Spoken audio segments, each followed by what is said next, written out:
بسم الله الرحمن الرحيم. اللهم صل على أشرف الخلق سيدنا محمد صلى الله عليه وسلم. يا صباح الورد، صباح الياسمين، صباحكم معطر بذكر ربنا سبحانه وتعالى. اخواتي حبايب قلبي، اهلا وسهلا باخواتي الجداد اللي دخلوا القناه، اهلا وسهلا باخواتي الجدام اللي معايا. ربنا يسعد قلوبكم ويسعد روحكم يا رب، على راسي طبعا كلكم. بنعمل النهارده زي ما انتم شايفين كده، كنت غسله تمام. اسهل طريقه عشان تحس ان انت غسلتي ونشرتي وخلصت كل اللي وراكي، ان انا بنمسح الجدار بتاع الحيطه ده، وبعد كده ناخد الهدوم نطبقها وانا واقفه، ونيجي المشابك حطها طبعا في السله بتاعه المشابك او في ثبت المشابك. اسهل طريقه، وعلى فكره تحس ان انت ما وراكيش غسيل اصلا ولا اكنك غسلتي، بيبقى سهله وحاجه بسيطه معاكي. هتاخدي بقى كده هترصي في الدولاب على طول. كمروه بنعمل كده، بنعمل كده على طول، بس يعني نبقى عايزه نصور لكم، بس بنخاف الاستاند يعني ايه ياخد الموبايل ويجي نازل في الشارع. بس فحبيت نديكم لقطه كده. خلصت بقى ودخلت دخلت على الاوضه. بصوا انا فرشه ده مفرش سرير، يعني هو زي منه لحاف ومنه مفرش سرير، يعني منه لحاف فايبر ومنه مفرش سرير. وبنيجي حاطه فوقيه الدفايه دي عشان بيبقى عندنا الجو برد جدا في اسيوط، يعني اللي من اسيوط كده عارف الصعيد وعارف البرد بتاعه عامل ازاي، فعشان كده بنحط الاتنين على بعض. تمام كده.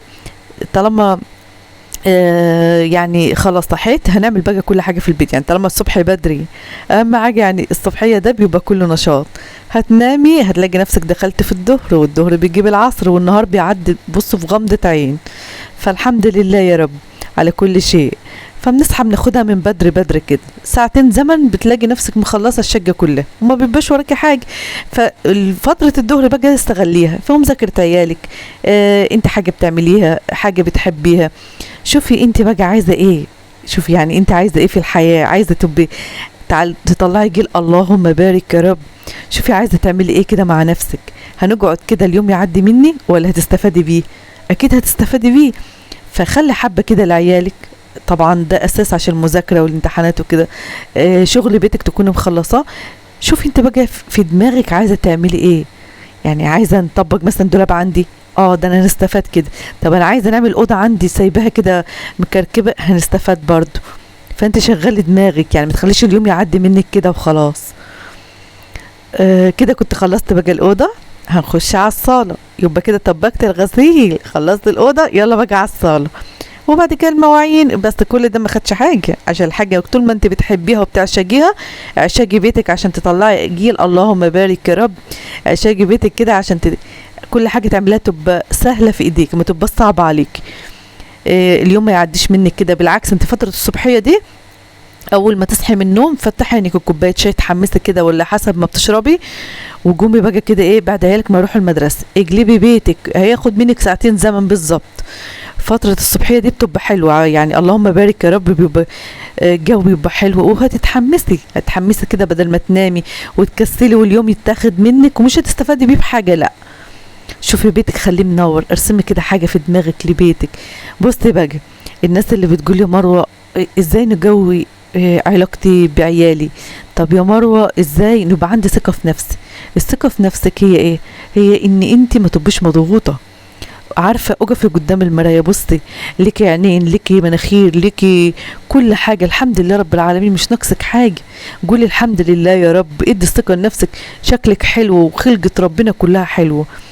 فاقفي قدام المرايه وبصي كده، هتلاقي نفسك ان انت مقصره في نفسك. يعني عارفه انت كان مثلا حد عمل معاكي موقف، عيالي زهقوني، جوزي زهقني، مش عارفه خالتي عملت ايه، عمتي عملت ايه، ستي عملت ايه، جوزي كده. يعني امسكي ورقه وقلم، شوفي الموقف اللي عدى بيكي او شوفي الحاجه اللي مزهقاكي واكتبيها في ورقه وافركي الورقه دي.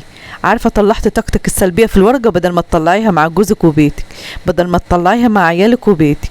غيري مكان من مكان، انزلي اشتري حاجه لنفسك، صبع روج مثلا، طرحه مثلا، يا شيخه لو هتجيبي علبه دبابيس للطرح، بس ما تسيبيش نفسك. يعني دايما خلي ثقه عندك في نفسك طول ما ربنا سبحانه وتعالى مدياله حقه، وفي نفس الوقت انت عارفه ان انا نظيفه في بيتي، عارفه ان انا منظفه عيالي، عارفه ان انا بيتي ده بيت منور، فهتبقى عايزه ايه تاني؟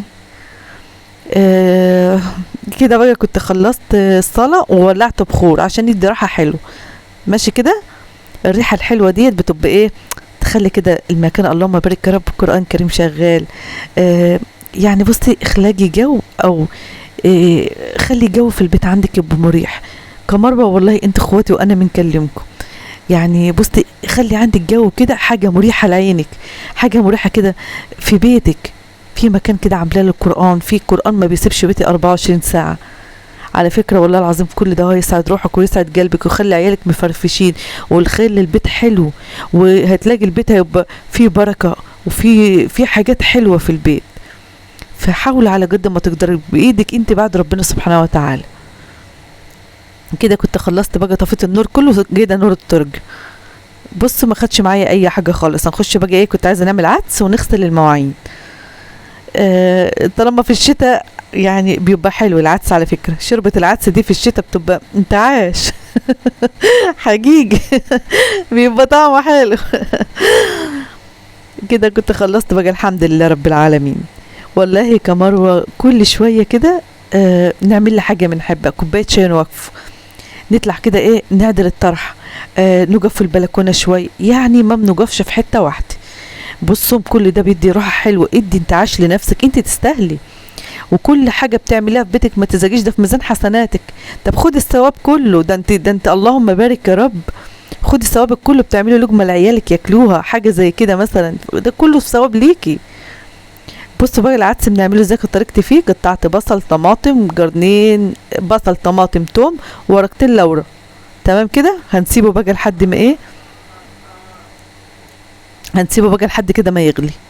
تمام كده. بصوا سهل خالص، بس العدس يعني نكون غسله حلو. هروح بقى نفضي الشاي ده، كنت جايبه ربع شاي وكنت جايبه سكر يعني، فنفضي. بصوا الشاي بنعناع ده، كل ما بننزل نجيب نعناع ما نلاقيش، يعني في ناس بنجيب منهم ولا جمش فرشين، فقلت خلاص مش مشكله بقى، انا هنفضي الشاي وهنفضي السكر ونزلت تاني وبنجيب باذن الله رب العالمين. فعايزه والله نقول لك انت بايدك بصي بايدك بعد ربنا سبحانه وتعالى، بايدك تخلقي جو حلو في بيتك وما تتعبيش نفسيتك ولا تزعلي نفسك. الدنيا مش مستاهله. عيشي يومك، عيشي يومك، اليوم اللي بيعدي في عمر الانسان ما بيجيش تاني، وانت تستاهلي. وبصي شوفي جوزك مثلا تسأل عليه، شوفي امك تسأل عليها كان في شغل ولا حاجه، اخواتك اتكلمي معاهم على طول، اتصلي عليهم، شوفي حماتك، شوفي اخت جوزك، شوفي يعني الناس المحبه، الناس اللي انت بتحبيهم. خدي كده الكلام الحلو كده، خدي الدعوه الحلوه، ما توقفيش على حاجه وتزهجي. ازرعي ثقتك في نفسك بايديكي بعد ربنا سبحانه وتعالى. اتعرفي على ناس جديده في حياتك، شوفي كده انت بتحبي ايه اعمليه. كنت بقى خلصت عملت كوبايتين شاي، ايه رأيكم؟ الشاي ده تحس كده قاعدة في زرع، قاعدة في قاعدة في غيط كنت عاملة ليها والملك. كنت جايبة جراجيش وبنقعد بقى نسجوا، بعد ما نخلص كده نقعد انا وملك نسجوا جراجيش انا وهي بتاع فايش عندنا برضو في الصعيد. ودخلت على المواعين. بصوا مش عارفة نقول لكم، يعني هي حاجة حلوة، بس ده حاجة متعلماها من أمي، ربنا يحفظها لي يا رب، يحفظ لكم أمهاتكم وأمهات المسلمين يا رب، والوالدتها متوفية ربنا يرحمها يا رب، اللهم أمين. أمي كانت على طول إيديها في البيت، وكانت تحب تجدد، يعني تقلب حاجة من هنا تشيلها هنا. أنا وأخواتي كلنا كده، تصحى الصبح يعني ممروحة عندهم لحد الآن، يصحوا الصبح كده يقلبوا الشقة، يقلبوا بيته، لكل إخواتي المتجوزين يعني. فعلى طول احنا هتلاقي ايدينا في غسيل، في تنظيف، في طبيخ، في كله كده مع بعض. فوالله العظيم ده احسن حاجه. عودي عيالك دخليهم معاك المطبخ، بناتك كتاكيتك كده دخليهم المطبخ، خلي فيه جو حلو كده ليكي انت ولبيتك.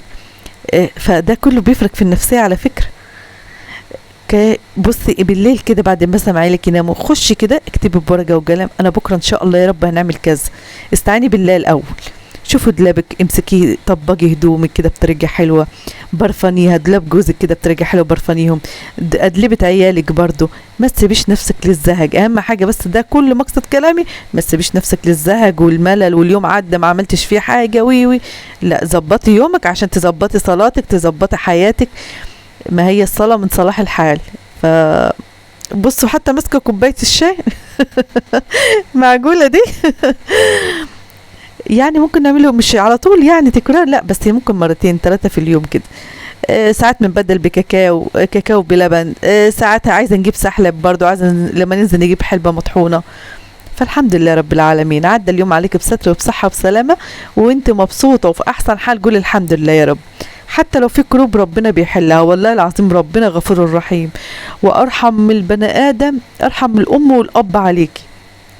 يعني ربنا كل شيء، بس انت قولي يا رب، ارفعي ايدك وقولي يا رب خد هم وحزني، يا رب جرب لي سعادتي، جرب حياتي يا رب للاحسن والافضل. بينك وبين ربنا كده اقعدي اتكلمي كتير، اتكلمي ربي اني ظلمت نفسي فاغفر لها. فين؟ كل الله نسكه ومحياي وممات الله رب العالمين لا شريك له، له الملك وله الحمد وهو على كل شيء قدير.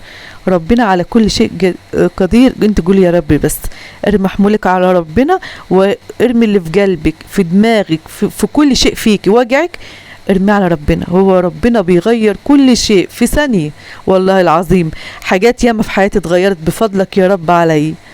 فما تقطعيش، بس اهم حاجة ما تقطعيش دعائك وتنسي نفسك، وربنا يصلح حالكم ويصلح حالنا جميعا يا رب، اللهم امين يا رب العالمين. دخلت بقى على الحوض، بنغسله بايه؟ كلوركس الوان، بجد روعه، بيدي ريحه وبيدي كده تلميع وحاجات حلوه. انا بنعمل كده على طول بعد غسيل المواعين. عاوز اقول لهم كلمتين عشان الحوض طبعا بنجي برضو نغسل فاكهه. لا حتى لو مش كده نظافه، يعني كفايه بس ان يبقى، حتى لو مش هنعمل حاجه نغسل فاكهه مثلا، هنقطع فيه حاجه الكلام ده، حتى لو ما عملتش كده برضو نظافه لبيتي. فاهميني ازاي؟ في برضه اخت بتقول يا مروه ازاي نبر ابويا وامي. بصي، بر ابوك وامك ده طلع من نبعك انت من جواكي. شوفي ابوك احضنيه، شوفي امك احضنيها، ادعي لهم براحه البال، ادعي لهم بالصحه والعافيه، عينيهم كده وجربي منهم، حتى لو هم معلش يعني بعاد شويه، انت جربي. التليفونات ما خلتش حاجه. ازيك يا ابويا، ربنا يديك الف صحه والف عافيه.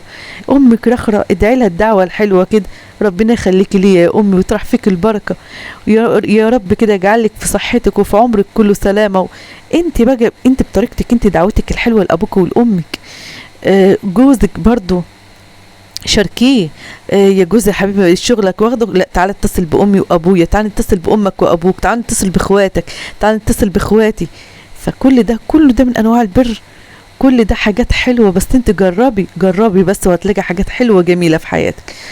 والله انا ساعات بصوا عايزه اقول لكم، كل يوم الصبح ساعات كده نبقى صاحيه من النوم، ايه ده انا بنحلم بامي، لا ده انا نقوم نتصل بيها على طول. كل يوم لازم نسمع صوتها وانا ماشيه وانا قاعده. واخواتي برضو، في اختي يعني اخواتي كل اخواتي حبايبي، بس في ايمان اختي دي انا مصاحباها جدا، يعني عايزه نقول لكم كده كل يوم لازم، ايوه اخواتي التانيين بنكلمهم وكل حاجه، بس ديت يعني صديقتي بمعنى اصح يعني.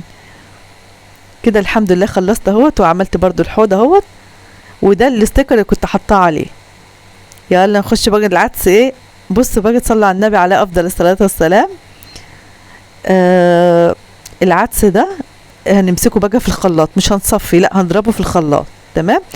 بعد ما ضربته كده في الخلاط زي ما انتم شايفين اهوت، كنت عامله بقى ايه، بصلايه حلوه كده، هنحط فلفل ملح كمون، تمام كده. وكنت برضو مجليه ايه بس ما نحطش يعني ايه الملح تاني الا لما هنيجي نشوفه بقى كويس ولا عايز ملح تاني.